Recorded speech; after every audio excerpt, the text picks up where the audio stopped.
epoxy primer nga gray. Ihaloan na to container epoxy primer nga reducer catalyst epoxy primer gray. Indot yun siya gamiton niya sa kupot mo ni siya kayo. Mas ligon-ligon yun yung epoxy primer ba no?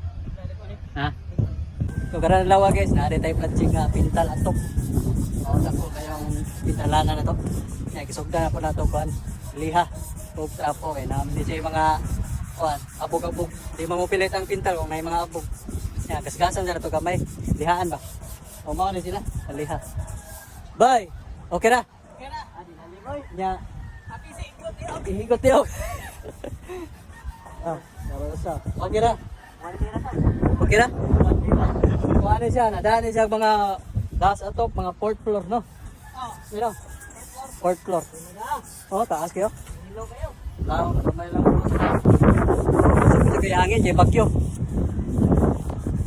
Dari nang laay guys kung magpintal mo katop. Sa garan dyan, ari mamuyo ang patin. Sila. Hindi ka ditso-ditso kay malimpyo mo ka sa itis pati. Oh, pero tinagana. Ano yung pinaka-asol kung mag-repaint mo ito. Oh, gahi na pagkitang tangon.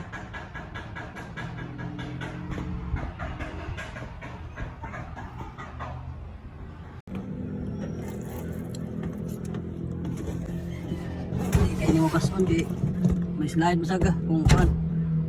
Sobra na kabasa.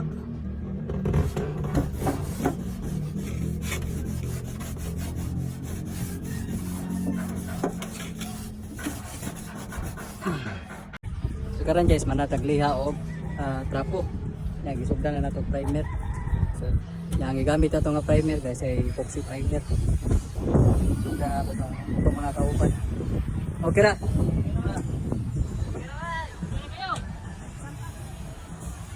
Dito man na dapita dito primer.